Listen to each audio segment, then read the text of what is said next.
ಹಂಗೆ ಕಟ್ಟಾಗಲ್ಲ ಅದು.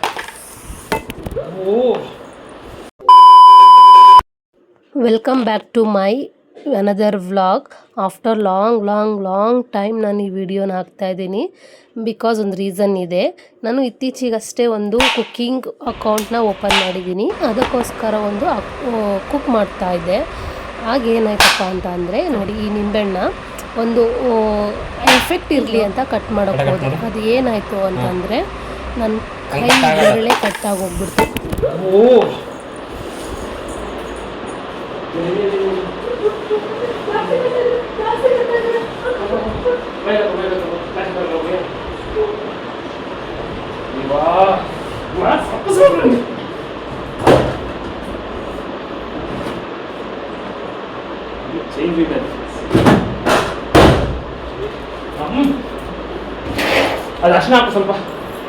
ಕೇಳಿಸ್ಕೊಂಡ್ರಿ ಅಲ್ವಾ ಯಾವ ರೀತಿ ಬೆರಳು ಕಟ್ಟಾಯಿತು ಅಂತ ಅಂದರೆ ಇಮ್ಯಾಜಿನ್ ಕೂಡ ಮಾಡ್ಕೊಳಕ್ಕಾಗಲ್ಲ. ಅಯ್ಯಪ್ಪ, ಅದು ರಕ್ತ ಸುರಿತಾನೇ ಇದೆ. ಏನು ಮಾಡಬೇಕನ್ನೋದೇ ಗೊತ್ತಾಗ್ತಿಲ್ಲ.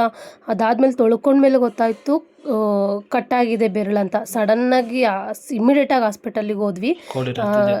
ಫಸ್ಟ್ ಏಡ್ ಮಾಡಿದ್ರು. ಅದಾದಮೇಲೆ ಮನೆಗೆ ಬಂದು ನೋಡ್ತೀವಿ, ನೋಡಿ ಇಷ್ಟೊಂದೆಲ್ಲ ಬ್ಲಡ್ ಮನೆ ತುಂಬ ಬಿದ್ದುಬಿಟ್ಟಿತ್ತು.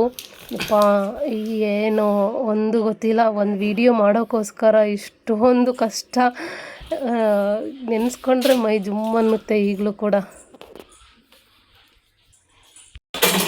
ಇಷ್ಟೆಲ್ಲ ರಕ್ತ ಬಿದ್ದಿದೆ ನೋಡಿ. ಕೈ ಕಟ್ ಮಾಡ್ಕೊಂಡ್ಬಿಟ್ಟೆ ನಿಂಬೆಹಣ್ಣು ಕಟ್ ಮಾಡ್ಕೊಳೋದ್ರೊಳಗೆ.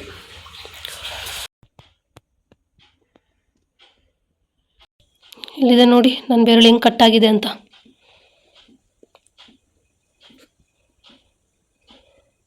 ಇಲ್ಲಿಡು. ಒಂದು ಯೂಟ್ಯೂಬ್ ವಿಡಿಯೋಗೆ ನನ್ನ ರಕ್ತನೇ ಸುರಿಸಿದ್ದೀನಿ. ಇನ್ನು ಹಾಸ್ಪಿಟಲ್ ತೋರಿಸ್ಕೊಂಡು ಬಂದ್ವಿ. ವಿಡಿಯೋಗೋಸ್ಕರನೇ ಇಷ್ಟೆಲ್ಲ ಮಾಡ್ತಾಯಿದ್ದೀವಿ. ಇದನ್ನೊಂದು ಅಡುಗೆನ ಕಂಪ್ಲೀಟ್ ಮಾಡಿಕೊಡು ಪ್ಲೀಸ್ ಅಂತ ನಾನು ಕೇಳ್ಕೊಂಡೆ ನಮ್ಮ ಮನೆಯವ್ರಿಗೆ. ಅವರು ಹೆಲ್ಪ್ ಮಾಡಿದರು ನನಗೆ. ಅಂತೂ ಇಂತೂ ಚಿಕನ್ ಮಾಡಬೇಕಾದ್ರೆ ಇದ್ದಿದ್ದ ವಾಯ್ಸಲ್ಲಿ ನನ್ನ ಸಂಭ್ರಮ ಇವಾಗಿಲ್ಲ. ವಿಡಿಯೋ ನನ್ನ ಇನ್ಸ್ಟಾಗ್ರಾಮ್ ಅಕೌಂಟಲ್ಲಿ ಇದೆ, ರಂಜಿಸೋಣ ಕಿಚನ್ ಅಂತ. ಎರಡೂ ಕೂಡ ನೋಡಿ ಯೂಟ್ಯೂಬ್ಗೋಸ್ಕರ ರಕ್ತನೇ ಸುರಿಸ್ತಾ ಇದ್ದೀನಿ. ಹೆಂಗೆ ಬಂದಿದೆ ಪಾಲಕ್ ಫಾಲೋ ಮಾಡಿ, ಸಬ್ಸ್ಕ್ರೈಬ್ ಮಾಡ್ಕೊಳ್ಳಿ. ಪ್ಲೀಸ್ ಆದಷ್ಟು ಜನರಿಗೆ ಶೇರ್ ಮಾಡಿ. ಪ್ಲೀಸ್ ನನಗೋಸ್ಕರ ಸಬ್ಸ್ಕ್ರೈಬ್ ಮಾಡ್ಕೊಳ್ಳಿ, ಹಾಗೆ ಫಾಲೋ ಮಾಡಿ ಇನ್ಸ್ಟಾಗ್ರಾಮಲ್ಲಿ.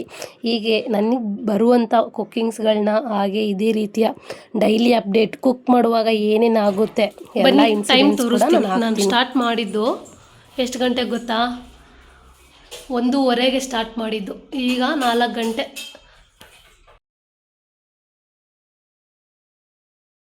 ಅಂತೂ ಇಂತೂ ಫೈನಲಿ ಪಾಲಕ್ ಚಿಕನ್ ರೆಡಿ ಆಯಿತು. ಹಾಗೆ ವಿಡಿಯೋನು ಮಾಡ್ಕೊಂಡಿದ್ದೀನಿ, ಅದನ್ನು ಅಪ್ಲೋಡ್ ಮಾಡಿರ್ತೀನಿ. ನಿಮಗೇನಾದರೂ ಇಂಟ್ರೆಸ್ಟ್ ಇದ್ದರೆ ಹೋಗಿ ರಂಜಿಸೋಣ ಕಿಚನ್ ಅಂತ, ಅದರಲ್ಲಿ ನೋಡ್ಬೋದು. Thank you for watching. Love you all. Bye.